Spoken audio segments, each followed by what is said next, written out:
da igreja, com a graça e paz do Senhor Jesus, venho através aqui desse vídeo incentivarem os irmãos a lerem o livro de Atos. O livro de Atos foi um livro escrito pelo mesmo autor, do Evangelho de Lucas, com destinatário a um cristão de origem grega chamado Teófilo. Tanto é que tanto o Evangelho de Lucas quanto a carta de Atos se iniciam com uma saudação ao excelentíssimo Teófilo. Então essa carta, esse livro, ele foi escrito mais ou menos entre o ano 63 e o ano 70 da era cristã, por Lucas, que foi esse médico, e que procurou, tanto no livro do Evangelho de Lucas quanto no livro de Atos, tentar fazer uma descrição mais completa possível dos acontecimentos relacionados a Jesus, para que a fé de Teófilo fosse fortalecida. Então, basicamente, essa carta ela é um relato, de dois personagens principais que tiveram fundamental importância na igreja primitiva. O primeiro deles é Pedro e depois Paulo. Então a descrição da igreja nascente, ela começa a partir da ascensão de Jesus, no capítulo 1, depois a descida do Espírito Santo na igreja de Jerusalém, por ocasião da festa do Pentecostes, e dá origem assim, à bandeirada de inicial, de largada, da igreja primitiva, já sobre a égide do Espírito, da graça. E aí descreve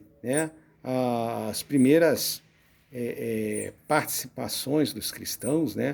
o discurso de Pedro e de João, no templo após a cura do paralítico da Porta Formosa, depois a prisão deles, depois um episódio muito importante, o temor que se levantou na igreja em função da morte de Ananias e Safira, que tentaram enganar o Espírito Santo, mentindo sobre o valor da oferta praticada na venda das suas propriedades. Depois a morte de Estevão, que foi o primeiro mártir cristão, que falou com grande veemência no Sinédrio, fazendo uma defesa de Cristo Jesus. E essa morte de Estevão foi acompanhada por Paulo, ou então Saulo, que veio a ser um grande missionário. Depois, um evento importante, é a expansão da igreja e o início da perseguição que se levantou após a morte de Estevão. Muitos cristãos foram dispersos por várias regiões do então mundo romano, e começaram a pregar o evangelho em vários lugares, entre eles em Antioquia, da Síria, que veio a ser posteriormente a igreja de Paulo, juntamente com Barnabé, com Silas, com vários outros missionários que foram encarregados de fazer a expansão do evangelho. Depois nós temos a conversão de Paulo, que se dá quando ele estava indo no caminho de Damasco, para poder prender os cristãos que ali existiam, justamente porque ele tinha cartas do Sinédrio para que isso fosse feito.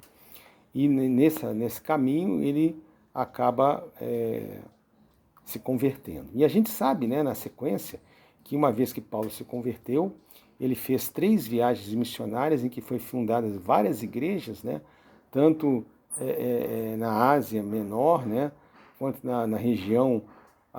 da atual Turquia, Grécia, e a ideia dele era até chegar à Espanha. E a gente sabe que Paulo, o desejo dele chegar à Espanha não está claro, se ele conseguiu ou não chegar lá, mas o importante é que durante essas viagens missionárias, Paulo fundou muitas igrejas e muitas pessoas foram convertidas através do trabalho dele. Por fim, o Evangelho o livro de Atos, né, que seria o Atos da Igreja, né, o Atos dos Cristãos, seria um outro nome que a gente poderia dar para ele, retrata a prisão de Paulo quando ele retorna a Jerusalém, né, por ocasião da Páscoa, e aí ele é levado preso, né, ele fica preso 3 anos até ser finalmente enviado para Roma, na medida que ele apela ao que ele fosse julgado por César. Nessa última viagem, né, acontece um naufrágio em que ele quase morre, né, mas milagrosamente ele chega a Roma, né, e ali ele tem a possibilidade de escrever várias cartas às várias igrejas, né, que hoje em dia nós temos as epístolas de Paulo, né, que foram cartas tanto escritas em prisão, né, quanto cartas que foram escritas durante esse período que Paulo foi missionário, né, fundando as igrejas juntamente com seus amigos. Então, esse foi um rápido panorama, né, do livro de Atos, que eu considero um dos livros mais importantes, porque mostram a dependência, né, do cristão ao agir do Espírito e o que o Senhor pode fazer quando nós nos dispomos a pregar o Evangelho. Então leiam o livro de Atos, é um livro muito rico, muito inspirador e que certamente o Espírito Santo vai falar ao seu coração, como já falou ao nosso. Tudo isso, então, nós deixamos aí para vocês e na esperança de que a gente possa crescer ao estudar a palavra de Deus, ao ler essa palavra que é bendita. Fiquem na paz de Jesus e se aprofundem nesse estudo.